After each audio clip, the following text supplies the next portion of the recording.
kita berdoa untuk memulai ibadah kita. Saya mau bacakan satu ayat di Habakuk 3 ayat 3b.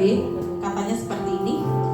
Keagungannya menutupi segenap langit dan bumi pun penuh dengan pujian kepadanya. Kita mau memuji Tuhan, amin. Biar tempat ini penuh dengan pujian. Amin. Amin. Amin. Kita mau berdoa. Tuhan Yesus, kami mengucap syukur Tuhan. Kalau sepanjang minggu Tuhan sudah melakukan yang terbaik buat hidup kami. Kami sudah terima berkat yang baru Tuhan. Setiap harinya Tuhan sampai hari ini Tuhan kami mengucap syukur Tuhan. Nafas kami ini pun menceritakan kebaikan-Mu Bapa. Nafas kami ini menceritakan kasih setianya Tuhan yang gak pernah habis buat kami. Tuhan, kami sebentar mau memuji memuliakan nama-Mu. Kami mau beribadah kepada Engkau ya Yesus. Biar Engkau Tuhan menikmati setiap pujian penyembahan dari hati kami. Kau yang menguduskan, menyucikan setiap hati kami Bapa. Kami mau mengangkat pujian penyembahan kepadamu. Waktu mulut kami menyembah Tuhan, maka kami sudah dikuduskan oleh Engkau Bapa. Kami serahkan ibadah kami dari awal pertengahan hingga akhirnya Bapa. Bahkan hamba-Mu yang kami menyampaikan firman, kami serahkan ke dalam tangan-Mu. Engkau Tuhan yang menyembunyikan di balik salib-Mu, Kau yang mengajari hamba-Mu Bapa. Di dalam nama Yesus kami siap untuk memuji memuliakan nama Tuhan. Kami siap bergirang bersama dengan Engkau, bersama dengan malaikat-malaikat Tuhan yang di surga. Sama-sama kita katakan amin. Puji Tuhan. Pujilah nama-Mu Tuhan. Saya undang untuk bangkit berdiri. Kita mau angkat pujian bagi Tuhan.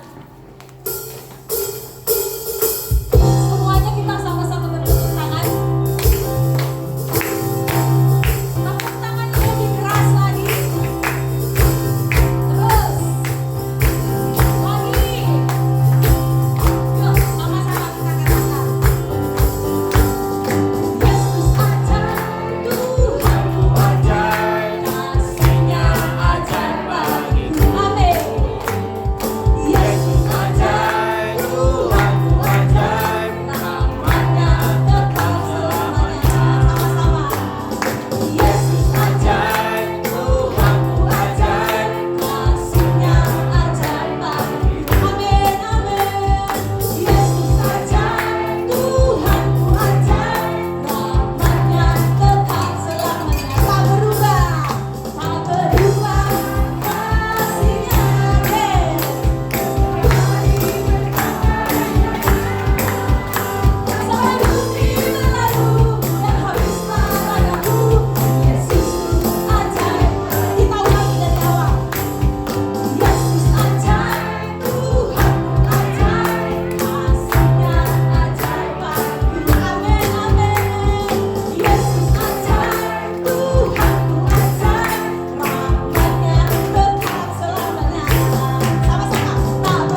Tuhan bertahta setiap usia penyembahan kami.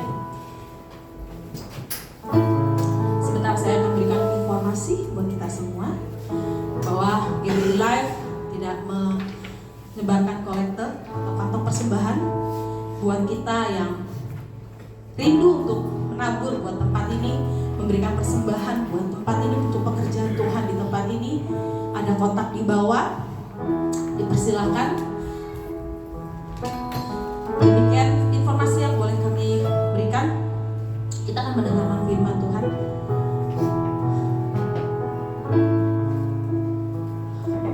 Terima kasih Tuhan Yesus yang baik.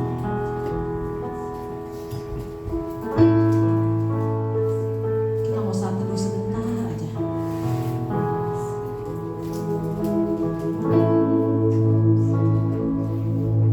Naikkan ucapan syukur bagi Tuhan.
Engkau yang menyelamatkan kami, Engkau yang mengampuni segala dosa dan pelanggaran kami.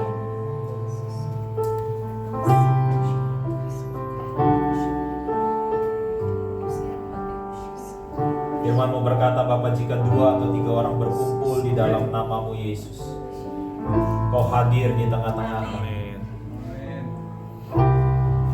Kami mohon Bapa, Engkau yang menjamah setiap kami. Kami mau duduk dengar firman-Mu Bapa. Beri kami pewahyuan yang baru pagi hari ini Tuhan Yesus. Roh Kudus mampukan kami untuk menerima pewahyuan yang baru ini. Bantu kami bisa melihat betapa panjang dan lebarnya, betapa tinggi dan dalamnya kasih Kristus dalam hidup kami. Di dalam segala kelemahan kami, kekuatan dan kasih karunia-Mu Tuhan berlimpah-limpah. Janji firman-Mu di Mazmur 107 ayat 20, disampaikannya firman-Nya dan disembuhkannya mereka. Amin. Jika ada di antara kami yang sakit Tuhan, selagi kami mendengar firman-Mu, Kau menyembuhkan. Amin. Bahkan setiap orang yang mendengarkan rekaman video khotbah ini Bapa, mereka yang di rumah sakit, mereka yang terbaring sakit, amin, penyakit mereka disembuhkan oleh kuasa firman Tuhan. Di dalam nama Yesus kita yang siap dengar firman Tuhan sama-sama katakan amin, amin, amin, amin. Selamat duduk saudara, shalom. Shalom. Haleluya, haleluya. Boleh kasih tepuk tangan buat Tuhan Yesus sekali lagi saudara. Haleluya. Kita masih dalam tema tentang Yesus, ya, tentang Yesus. Tanpa terasa, bulan depan kita sudah merayakan Natal, saudara. Ya, kita akan merayakan Natal di gereja ini. Nanti sistemnya sistem booking, saudara ya. Gak semua saudara bisa hadir di tempat ini. Kita akan melakukan ibadah baik di lantai ini maupun di lantai atas saudara. Jadi tidak ada sekolah minggu, tidak ada saudara, tapi nanti ada ibadah Natal anak ya, akan diadakan di hari yang berbeda. Nah biasanya tanggal 25 Desember kita nggak ibadah, tapi tahun ini saya mau bikin ada ibadah tanggal 25 Desember karena kebetulan juga hari Minggu saudara ya. Saudara sudah siap dengar firman Tuhan? Amin ya. Judul khotbahnya adalah, kalau buat saudara yang mau mencatat, judul khotbahnya adalah, ini cukup panjang judulnya nih. Yesus memilih mati supaya saya yang mati menjadi hidup. Sekali lagi, Yesus memilih mati supaya saya yang mati menjadi hidup. Nah, 15 November itu adalah momen pertama kali saya sama istri menjadi orang tua, saudara. Nesiana, putri pertama kami, lahir. Betapa hidup saat itu terasa berbeda dan kebahagiaan benar-benar memenuhi kehidupan kami. Biasanya saya sama istri tidur berdua satu ranjang, tapi sejak ada Mesia saya tidur di bawah pakai kasur di lantai supaya istri saya bisa tidur sama Mesia. Gak terasa 2 hari lagi Mesia akan berulang tahun yang ke-12 saudara. Sudah jadi remaja. Saya ingat pertama kali Mesia sakit, waktu itu kita dari dokter, dalam perjalanan dari rumah sakit di Hermina Podomoro saat itu mau pulang ke Bekasi, di tengah perjalanan Mesia tiba-tiba matanya itu hitamnya itu saudara ke atas, jadi putih semua ya, membelalak gitu ke atas saudara. Lalu dia mengalami seperti kejang-kejang ya, badannya nggak panas tapi dingin saudara ya. Jadi istri saya dan saya kita panik, kita kalut, kita takut. Saya putar balik, ngebut sampai ke Hermina, dicek itu panas tinggi saudara, 40, hampir menyentuh 41. Jadi kata dokter, untung cepat, kalau enggak udah kena yang namanya stent ya, penyakit stent. Nah, berapa banyak di antara saudara yang menjadi orang tua pernah ngalamin anaknya sakit? Kalau anak sakit pasti pusing saudara ya. Nah, dalam pikiran kita sebagai orang tua pasti kita punya perasaan, kalau bisa kita aja yang sakit, bukan anak kita, benar ya? Kalau bisa saya aja yang sakit. Nah, tahukah saudara bahwa Bapa di sorga juga punya perasaan yang sama? Bapa di sorga mengutus anaknya satu-satunya untuk menanggung dosa seluruh dunia. Mengapa? Karena dia Bapa yang baik. Nah, pada hari Rabu 9 November kemarin, dalam perjalanan saya ke kantor, dalam hati saya jelas sekali Roh Kudus bicara, saudara. Bicaranya begini, Yesus menjadi manusia supaya Yesus bisa mati. Yesus menjadi manusia supaya Yesus bisa mati. Mengapa? Supaya saudara dan saya yang mati bisa hidup. Saya sambil nyetir, saya begitu merasakan sukacita yang luar biasa karena dapat pewahyuan ini. Saya merenung, terus saya pikir benar juga ya. Nah, dalam pemuritan di hari Selasa malam kemarin, saudara, saya menjelaskan tentang kemanusiaan Yesus. Mengapa Allah memilih menjadi manusia? Karena untuk menebus dosa manusia, maka Allah harus menjadi manusia. Nah, minggu lalu saya berkhotbah tentang orang kaya dan Lazarus yang miskin. Saudara masih ingat poin-poinnya? Ada 3 pelajaran utama yang kita bisa petik dari kisah Lazarus dan orang kaya yang miskin. Ya, pelajaran yang pertama, ada yang masih ingat? Semua orang pada akhirnya pasti mati. Ya. Pelajaran yang pertama adalah semua orang, semua manusia, bahkan makhluk hidup apapun itu namanya, saudara, pada akhirnya pasti mati. Nah, kematian itu efek dari apa, saudara masih ingat? Kematian efek dari yang namanya dosa, saudara. Ya. Nah, yang ketiga, ternyata ada syarat hidup sesudah kematian. Jadi bahasanya, ya saya pakai bahasanya after death gitu ya. Sesudah kematian itu ada yang namanya kehidupan, saudara. Dan ada syaratnya untuk saudara dan saya hidup. Nah, Allah itu memiliki hakikat suci.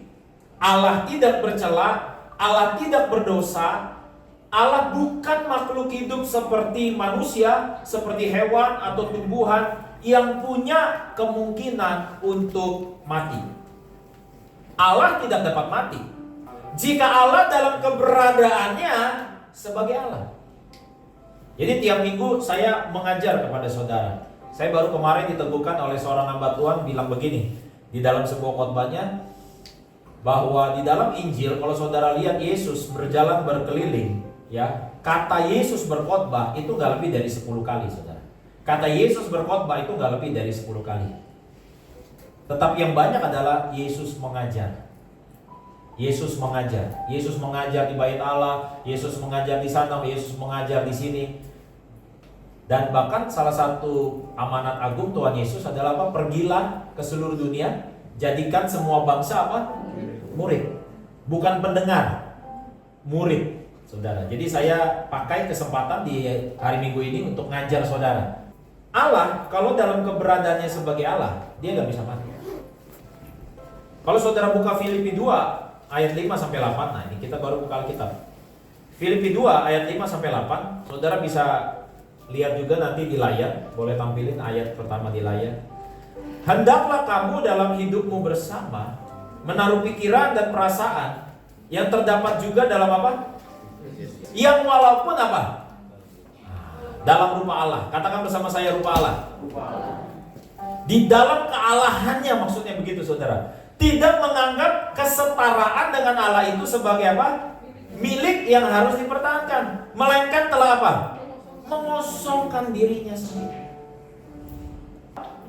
Rupa seorang hamba dan menjadi apa? Sama dengan manusia. Dalam konteks ini saudara, dilanjutkan titik dan menjadi sama dengan manusia. Waktu Alkitab Rasul Paulus bilang menjadi sama dengan manusia, dia punya hakikat yang sama dengan manusia. Makanya di Injil saudara bisa baca, Yesus lapar, sama dengan manusia. Allah gak bisa lapar. Yesus haus, Allah gak bisa haus, saudara. Lalu dikatakan lagi apa? Yesus pernah sedih, menangis.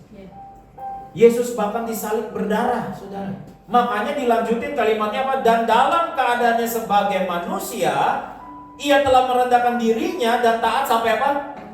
Katakan bersama saya, mati. Kalau dia hanya sebagai Allah, dia gak bisa mati. Makanya dia pilih jadi manusia, seperti Yohanes 1 ayat 14, firman itu telah menjadi manusia dan diam di antara kita. Karena kalau sebagai manusia, manusia bisa mati. Nah, tapi kemarin kan saya ngajar, matinya karena dosa. Nanti kan Yesus gak berdosa, Pak. Nanti ya, lanjut dulu. Jika Allah memilih hakikat, memilih kondisi, memilih wujud sebagai manusia, simpel buat saya saudara, manusia gak bisa jadi Tuhan. Tuhan mau jadi apapun bisa. Maka layaknya manusia itu tidak terhindar dari yang namanya kematian. Saya udah jelasin minggu lalu saudara. Saudara yang ketinggalan, saudara nonton di YouTube. Ya. Pada akhirnya semua manusia, tua muda, kaya miskin, kuat lemah, pria wanita, semua golongan apapun derajatnya pasti mengalami yang namanya kematian. Jadi Pak Yuli, walaupun Pak Yuli tampan, pasti mati. Ya. Siapapun kita, manusia, pasti yang namanya kematian nggak bisa terhindar. Tapi kenapa manusia bisa mati? Sekali lagi karena manusia bikin dosa. Yesus nggak bercela, Pak. Yesus nggak berdosa. Saya jelasin dulu kepada saudara, apa itu dosa? Dosa bukanlah sekedar berzina, mencuri, memfitnah, dan tindakan-tindakan buruk lainnya sebagaimana yang selama ini saudara anggap sebagai dosa. Dosa adalah keputusan. Keputusan akan apa? Nah, ini ada ayatnya di Roma 1 ayat 28, tapi saudara catat saja, karena kalau ini nggak sesuai dengan Alkitab saudara. Alkitab saudara rata-rata terjemahan baru. Saya pakai terjemahan BIMK, Bahasa Indonesia Masa Kini. Ya, saudara bisa lihat di layar. Oleh sebab manusia, nah ini definisi dosa. Oleh sebab manusia apa? Tidak merasa perlu apa? Mengenal Allah. Maka, nah ini akibatnya nih, berzina, mencuri, memfitnah, gosip, membunuh. Itu akibat, ada penyebab. Itu buahnya, ada akarnya. ada pohonnya. Nggak mungkin saudara tanam benih apel, tumbuh jeruk, nggak mungkin. Yang saudara lihat jeruknya, yang saudara lihat apelnya, yang saudara lihat dia berzina, yang saudara lihat dia mencuri, yang saudara lihat dia bikin salah, itu dosa dibilangnya. Bukan, dosa ada akarnya. Akarnya apa? Karena manusia tidak merasa perlu mengenal Allah. Lalu di Hosea 4 ayat 6, selanjutnya, Hosea 4 ayat 6 bilang apa? Umatku binasa. Karena apa?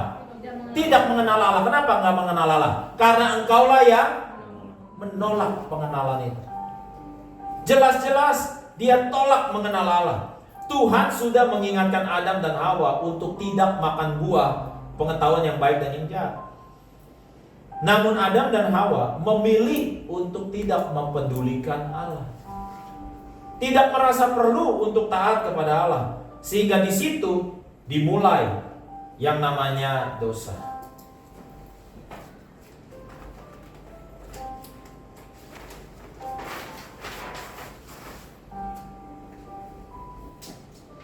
Adam. Garis Alkitab memilih jalur namanya patriarkal. Jadi keturunan dari bapak. Ibunya nggak disebut. Sama kayak saya Naibaho. Naibahonya dari mana? Bapak.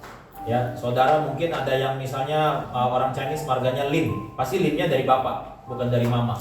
Alkitab juga sama. Adam. Start dari Adam. Ya, start dari Adam. Saudara dan saya yang jadi keturunan Adam, otomatis karena Adam berdosa, semua keturunannya saudara, semua keturunannya statusnya adalah orang berdosa. Seperti saya pernah jelasin, saya Naibaho karena bapak saya Naibaho, karena kakek saya, opung saya Naibaho.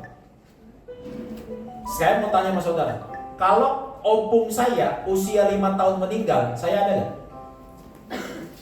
Coba, ini kayaknya butuh kecerdasan yang khusus nih saudara. Kalau opung saya di usia 5 tahun meninggal, saya ada gak? Ada. Saya ada karena bapak saya. Bapak saya ada karena opung saya.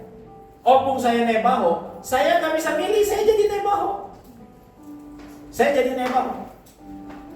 Saya mau tanya sama saudara. Kalau saudara lahir di Yogyakarta, saudara jadi orang Jawa nggak?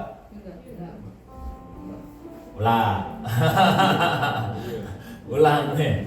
Kalau saudara lahir di Yogyakarta, saudara jadi orang Jawa nggak? Kalau saudara lahir di Amerika, saudara jadi orang bule nggak?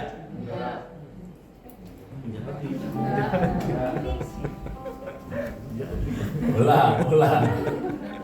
Kayaknya bahasa saya ganti deh kalimat. Kalau saudara lahir di Singapura, saudara warga negara Singapura?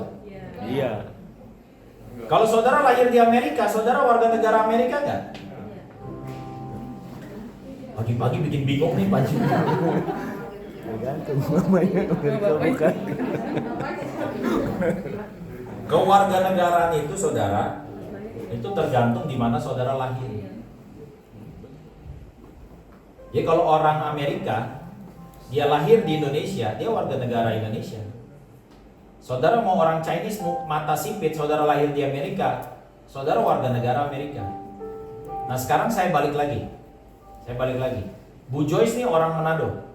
Katakanlah Bu Joyce orang Manado. Terus dia bisa bahasa Inggris, dia jadi bule gak? Ayo. Ulang. Ini kan lagi mau G20 nih, ya kan, kumpul semua di Bali. Kalau ada orang Inggris nih, tahu dia bisa bahasa Jawa, dia jadi Jawa gak? Enggak. Nah, sekarang masuk ke sini nih, masuk ke sini. Kalau anjing menggonggong, itu karena dia anjing.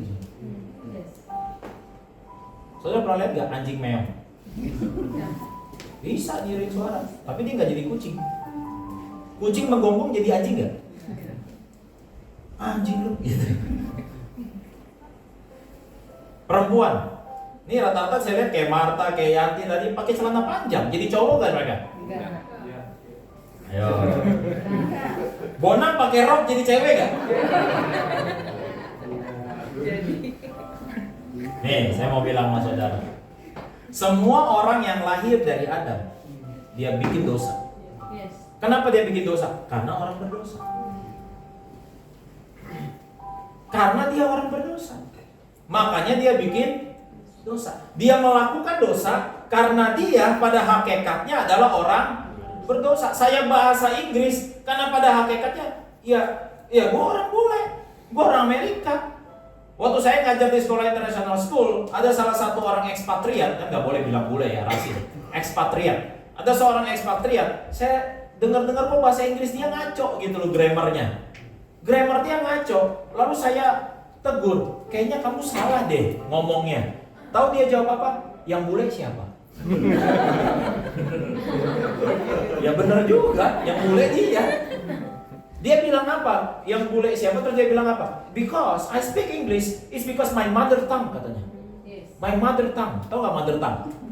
Ngerti nggak mother tongue? Mother ibu, tongue lidah. Dia mother tongue apa? Sate lidah, bukan.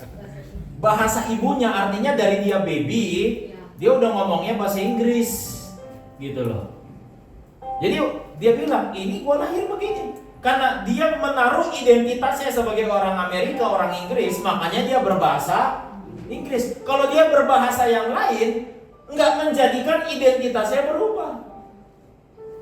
Jadi orang yang berdosa, dia bisa buat baik gak? Bisa buat baik, tapi tetap statusnya orang. Kenapa dia jadi orang berdosa? Karena Adam berdosa. Bukan karena bikin dosa. Jangan dibalik, oh saya bikin dosa makanya saya orang berdosa. Enggak saudara. Karena perbuatan saudara itu tidak mengubah identitas siapa saudara. Tapi siapa saudara itu yang menjadikan saudara bertindak demikian. Nah di sini ada Dokter Ivan. Identitasnya dia dokter loh. Kalau dia dokter berarti harusnya gimana kelakuannya? Nolong orang sakit, bener gak? Karena dia dokter, dia apa? Nolong orang sakit. Kan gak mungkin dia datangin pasien ke ruangannya. Kamu dong gantian cek saya dong. Masa saya terus sih yang cek tensi kamu? Gantian dong. Pasiennya akan jawab apa? Loh, yang dokter siapa? Anggap gak kira-kira saudara? Karena identitas dia dokter, maka tindakannya dia akan menunjukkan identitasnya dia. Kalau dia bertindak seperti perawat, seperti suster, dia tetap dokter gak? Dia tetap dokter. Lah saudara yang bukan dokter, bisa gak main dokter-dokteran di rumah sakit? Suntik gitu dong, gue juga bisa. Sus, pinjam sus. Nggak bisa. Saudara bertindak buat dosa itu bukan karena saudara pengen, tapi karena memang udah alamiah secara natural. Saudara orang berdosa dari kecil. Saudara udah bikin dosa tuh dari kecil loh. Dari kecil, nggak pernah diajarin bohong-bohong. Enggak, bukan aku. Wah, apalagi anak kecil pinter-pinter saudara. Anak saya Liliana itu pinter banget. Kalau kayak habis sekolah minggu gini kan suka dikasih tuh mie kremes tuh. Kan kita nggak boleh dia makan banyak-banyak mie kremes. Minggu lalu dia datang sama saya, Pak, ini kakak yang mau makan mie kremes. Biar kamu nggak boleh ya. Ya, udah dibukain. Datang terus habis itu datangnya saya. Bagi 2 sama adik boleh nggak? Ya boleh bagi 2. Terus datang lagi, Pak katanya kakak nggak mau. Dari mana tuh ide saudara?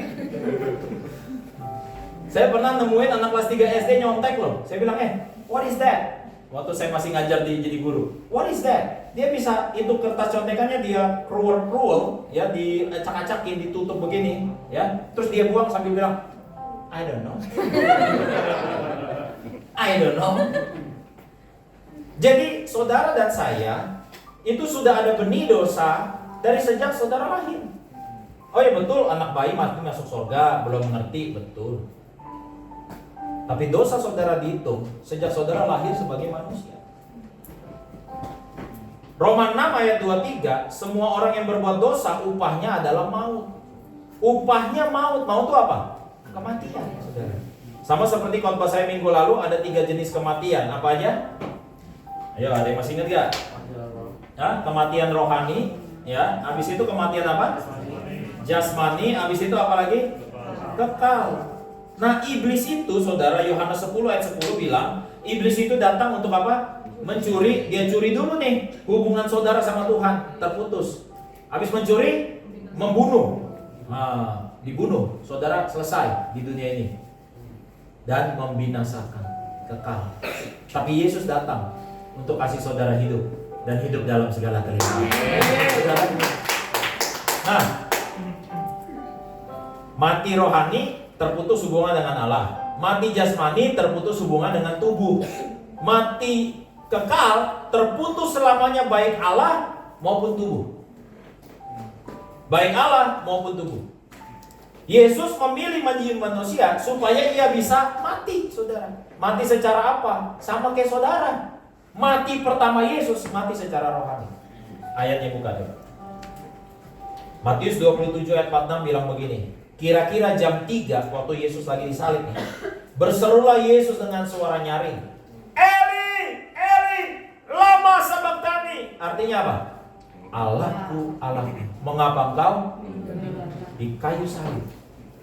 Allah tinggalin Yesus. Terputus. Yesus mati dengan cara tergantung antara langit dan bumi. Langit menolak, Bapa meninggalkannya. Bapa memalingkan wajahnya dari Yesus. Di bawah salib, serdadu Romawi, orang kebanyakan, ahli Taurat, orang Farisi juga menolaknya. Ditolak langit, ditolak bumi. Kenapa Yesus ditolak? Kenapa Yesus terputus rohani? Habis itu dia mati secara jasmani, tapi nggak mati secara kekal. Nanti saya jelasin. Secara rohani Yesus mati, terputus hubungannya dengan Allah. Dia teriak, Allahku, Allahku, mengapa engkau meninggalkan aku? Kenapa mati secara rohani? Karena dosa. Yesus nggak bikin dosa, Pak. Betul, Yesus nggak bikin dosa. Tetapi di ayat yang berikutnya, siap? Ini saya ambil dari 2 Korintus 5 ayat 21. Terjemahan Good News Translation. Good News Translation dari bahasa Inggris. Christ was without sin. Kristus tidak berdosa. But for our sake, demi kita, demi saya. Di situ dibilang apa? God made him apa? Share our sin. Jadi dosa saudara dan saya di-sharing ke Tuhan Yesus. Yesus nggak bikin dosa, tapi di-sharing dosanya. Sehingga dia pegang dosa saudara dan saya. Berapa banyak orang saudara yang kejadian kejebak di dalam tasnya ada narkoba, padahal bukan punya dia. Tapi karena dia yang pegang, dia yang kena. Yesus nggak bikin dosa, tapi dia pegang dosa saudara dan saya. Dia tanggung dosa saudara dan saya. Itu bahasa Alkitabnya, dia tanggung. In order, katanya, dalam rangka that in union with him, di dalam persekutuan dengannya, kita might share the righteousness of God. Supaya saudara dan saya di-sharing sama Tuhan. Di-sharing apanya? Kebenarannya. Tahukah saudara-saudara adalah benar di mata Allah? Yesus bikin dosa enggak? Enggak. Yesus berbuat dosa enggak? Enggak. Tapi dia nanggung. Supaya apa? Supaya saudara dan saya yang enggak bikin benar, bahkan enggak kuat benar, tapi di mata Allah saudara dianggap benar. Ini berat nih. Ini teologinya berat nih. Enggak semua orang percaya. Saudara benar bukan karena bertindak benar. Sama halnya saudara berdosa bukan karena bikin dosa. Dari awalnya saudara udah berdosa, makanya bikin dosa. Orang berdosa bisa nggak berbuat benar? Tapi statusnya tetap orang. Orang benar bisa nggak bikin dosa? Bisa. Tapi statusnya tetap benar karena siapa? Karena Yesus. Saudara berdosa karena Adam. Saudara benar karena waktu saudara percaya Yesus. Ayat selanjutnya. Ini sama, cuman terjemahannya aja beda. Kalau tadi Good News Translation, sama-sama 2 Korintus 5 ayat 21. Kalau ini terjemahan The Message. How? Bagaimana? You ask. In Christ, dibilang apa? God put the wrong on him.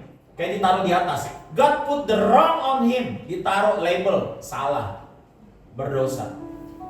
Who never did anything wrong. Nggak pernah bikin salah. So we could be put right with God. Bilang kanan kiri, kamu benar di mata Allah. Ini kenapa penting? Kenapa penting? Pernah dengar gak? Ada pendeta ngomong gini, doa orang benar besar kuasanya. Lu benar gak? Lah kalau lu gak percaya lu benar, doanya kecil kuasanya, bahkan tidak ada kuasanya. Yakobus 5 itu bilang gini, doa orang benar bila dengan yakin didoakan sangat besar kuasanya. Bagaimana kamu bisa sangat besar kuasanya kalau kamu yakin? Yakin apa? Bahwa kamu benar. Saya nggak yakin saya benar. Kuasanya gimana? Kalau kita ngelihat kebenarannya karena kelakuan kita nih, tabiat kita nih, kita nggak yakin kita benar. Makanya kebenaran adalah pemberian, saudara, anugerah. Kenapa anugerah? Karena Yesus menjadi dosa supaya saudara dan saya jadi benar. Kalau kita salah, saudara, kita ditegur atas kesalahan kita sendiri aja, bisa kita cemberut tuh.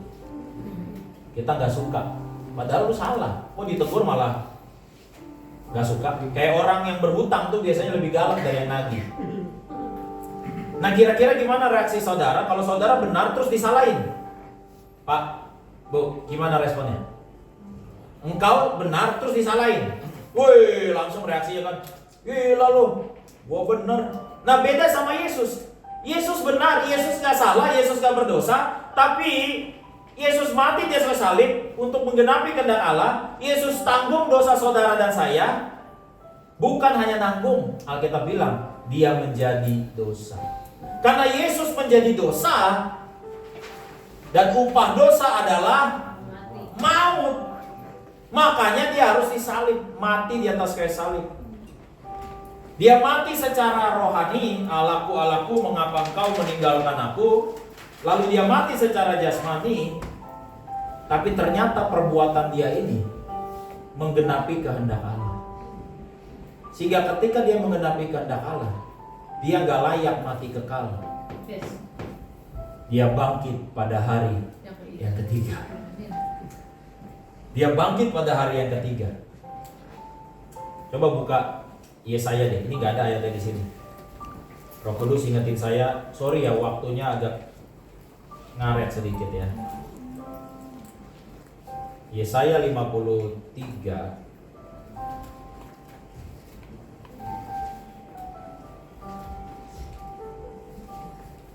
ayat 10. Yang sudah ketemu katakan amin. Yesaya 53 ayat 10. Kita baca sama-sama yuk. 1, 2, 3. Tetapi apa? Tuhan berkehendak apabila ia menyerahkan dirinya.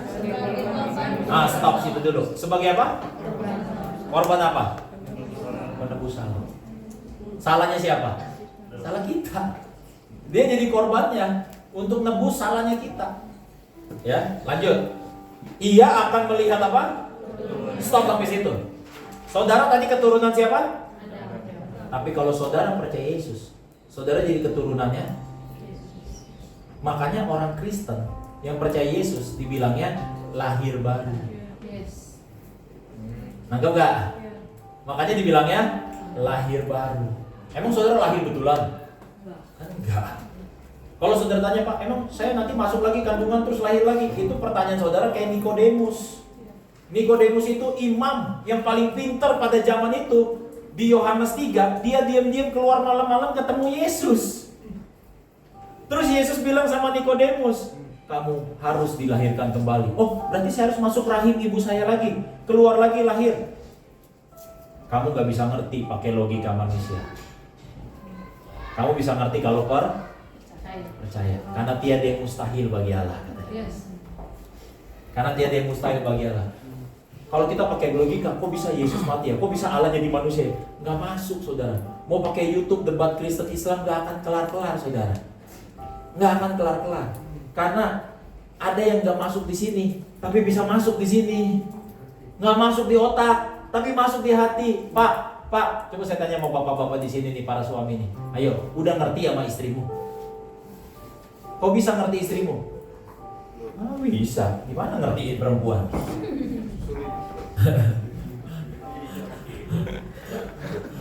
Suatu ketika Tuhan datengin katanya Rasul Paulus. Rasul Petrus. Petrus, apa kau minta? 3 permintaan saya jawab. Saya minta bangunin gedung 10 tower dalam waktu semenit. Kata Tuhan, bisa? Gitu. Oh, bisa ya? Yang permintaan kedua. Sekarang saya minta bangunin tower seluruh dunia. Waduh. Berat juga tuh ya, seluruh dunia kamu minta bikinin tower ya. Sebelum saya jawab itu, udah langsung permintaan ketiga aja dia apa? Petrus bilang, buat saya mengerti istri saya. Lalu Tuhan menjawab, yang tower seluruh dunianya mau berapa lama?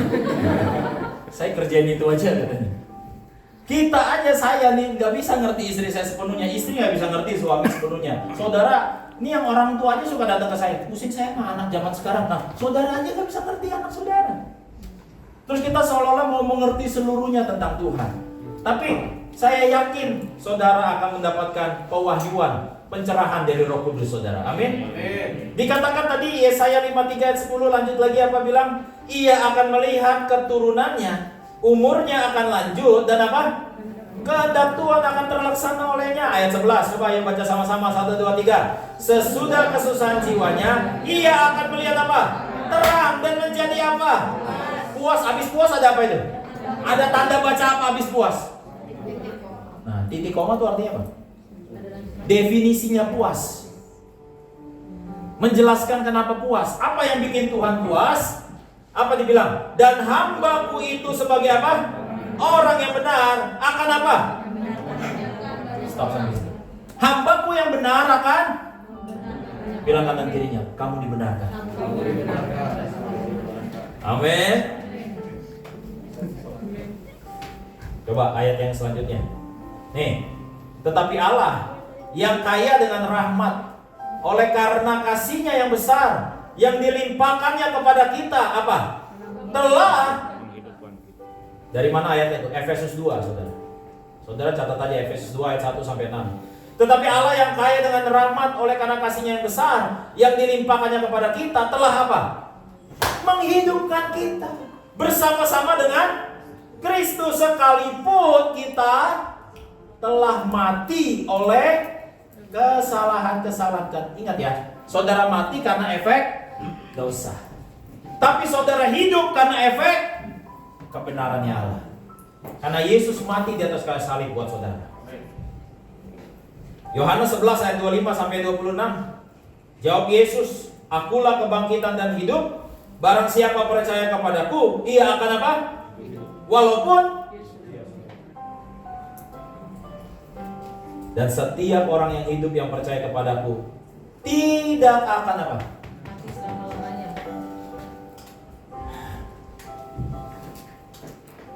Sebab itu saudara dan saya yang percaya Yesus, kita bisa mati secara jasmani, namun saudara dan saya hidup secara rohani. Saudara dan saya memiliki hubungan dengan Allah. Makanya saudara dan saya dibilang lahir kembali. Saudara jadi anak-anaknya Tuhan Yesus. Makanya dia bilang Yesus itu sebagai yang sulung di antara saudara-saudaranya.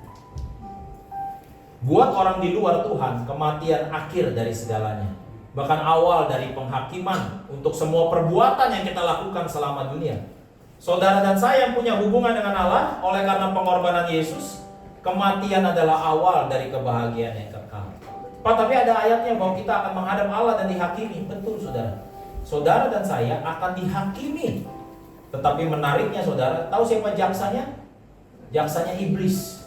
Waduh, semua catatan dosa Pak Budi, Marta, Kris, waduh, panjang, saudara. Siapa hakimnya?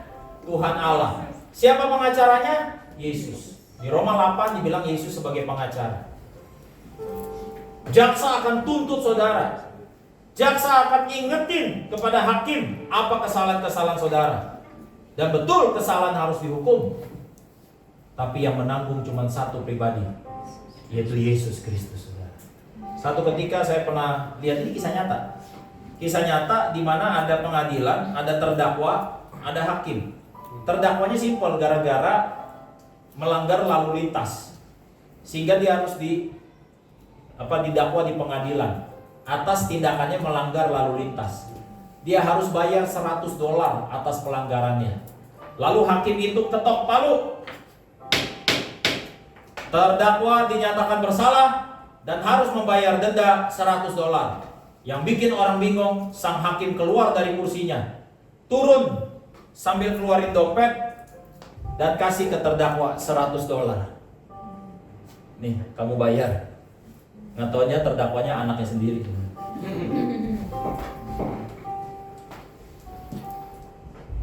Saudara nggak bisa bayar dosa saudara.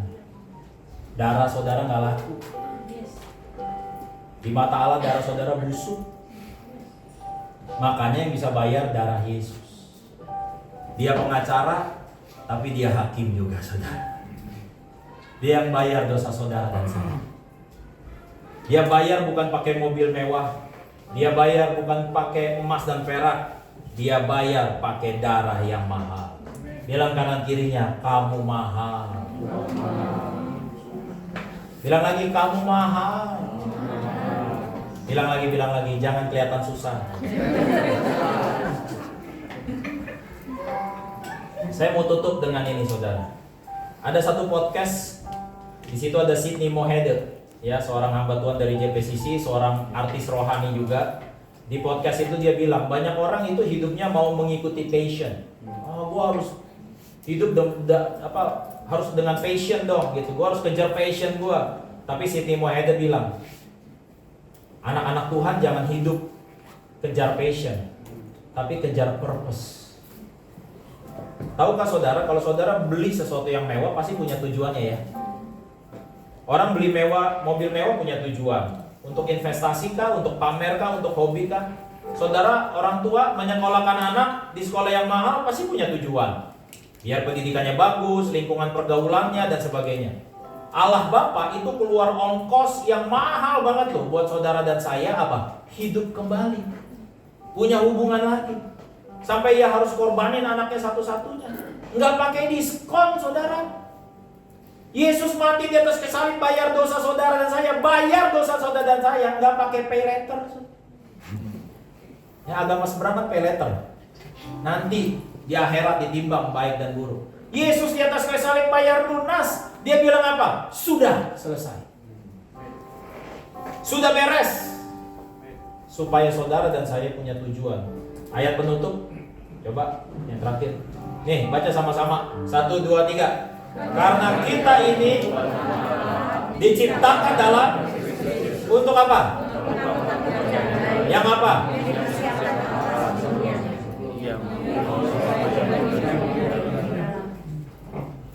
Yang bikin saudara stres itu karena saudara belum nemuin apa sih yang dipersiapin Allah sebelumnya. Dari sebelum saudara lahir udah disiapin loh. Ini pekerjaan baik buat Pak Budi, ini pekerjaan baik buat Pak Hendri, ini pekerjaan baik. Jadi jangan kejar passion. Cari tahu apa pekerjaan baik yang Tuhan udah siapin. Karena kalau dia bosnya, dia yang ngongkosin. Kalau dia bosnya, dia yang siapin semuanya. Saudara sih ngerjain yang lain, stres. Saudara lulusan akuntansi, ngerjain kerjaan sales, stres. Saudara sales, nggak ngerti akuntansi, ngerjain akuntansi, stres. Makanya hidup saudara stres. Hidup saudara takut. Karena saudara tidak sedang mengerjakan pekerjaan yang Tuhan sedang siapin buat saudara. Pak, tahu dari mana Pak? Pekerjaan yang Tuhan siapin, job desk-nya apa? Makanya dekat-dekat sama Yesus. Makanya mengenal Yesus. Supaya dia kasih tahu kerjaannya apa. Ini kan, ini semua saudara nih udah lulus interview, udah lolos karena darah Yesus. Udah lolos. Tinggal apa ya Tuhannya? Pekerjaan yang Tuhan siapin buat saya. Karena dia milih mati. Dia milih jadi manusia supaya bisa mati, supaya saudara yang mati bisa hidup. Nah kalau udah hidup terus mau ngapain? Handphone saudara rusak tadinya, terus sekarang udah bisa hidup. Masa dianggurin? Mobil saudara mati, bawa ke bengkel bisa hidup. Masa saudara cuma diemin? Saudara dan saya dibuat hidup kembali oleh Tuhan karena ada tujuan.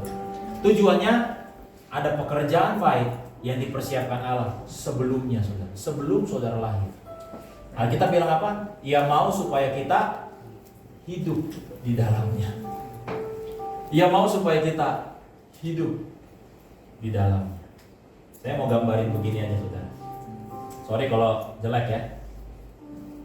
Misalkan ini orang, ya, ini telinga saudara misalnya.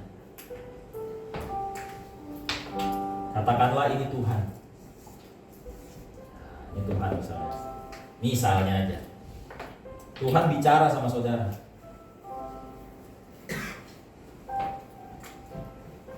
Mobil yang mahal bukan karena saya jualan mobil ya, ilustrasinya mobil. Mobil yang mahal, semakin mahal sebuah mobil, itu ruang kabinnya, dalam mobilnya, kalau lagi jalan, itu senyap. Senyap. Jadi, yang duduk di mobil mahal nggak perlu ngomong kenceng-kenceng. Kalau suami istri lagi duduk di mobil yang mahal, katakanlah Rolls Royce atau Mercedes-Benz Maybach yang harganya 3M, 4M. Jadi sambil duduk tuh kita bisa sambil berbisik aja cukup. Itu yang mahal, saudara. Kalau murah, kayak bajai, saudara. Itu bising. Ngomong aja bisa salah komunikasi. Mangga dua ya? Hah? Berdua doang? Mangga dua? Ah? Mangga dua? Yang tadinya damai, konflik, saudara. Semakin mahal, semakin senyap. Nah, artinya ada apa? Di dalam ilmu manajemen, ini saya pakai ilmu manajemen malah. Di dalam ilmu manajemen, banyak kegagalan organisasi, banyak kegagalan strategi, banyak banget kegagalan hubungan. Itu karena terjadi noise. Noise itu apa? Bising. Bising, banyak yang ngeganggu. Bising, banyak yang ngeganggu. Nah, waktu saudara mau dengar tentang Tuhan, banyak noise. Noise-nya apa? Ini paling pintar. Iblis tuh bermain di sini. Iblis tuh paling pintar mainnya di sini. Noise. Kalau kamu percaya Yesus terus doa lu gak dijawab gimana? Noise. Percuma lu pelayanan. Lu ngapain perpuluhan? Lu ngapain baca Alkitab? Lu ngapain pemuritan?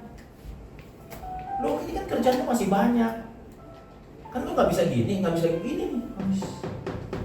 Padahal Tuhan bilang, marilah kepadaku yang letih lesu dan beban berat, aku akan kasih kamu kelegaan. Saya baru-baru ini WA Albert tuh.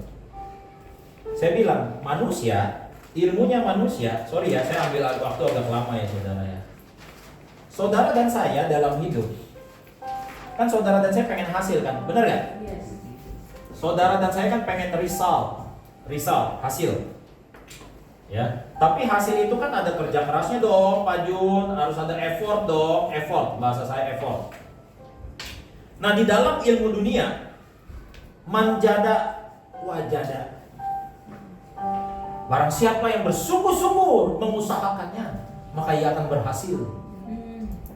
More effort, more result. Semakin kamu kerja keras, semakin besar juga hasilnya. Saudara maunya kan yang begitu. Tapi kenyataannya banyak orang usahanya keras, hasilnya enggak.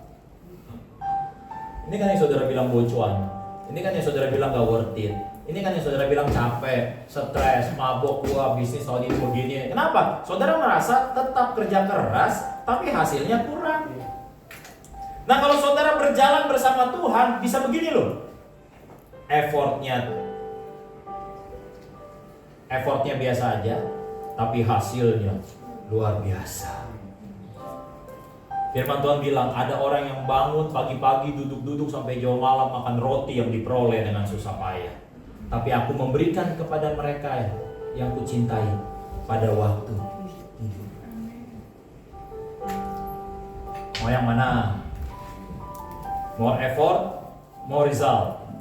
More effort, less result.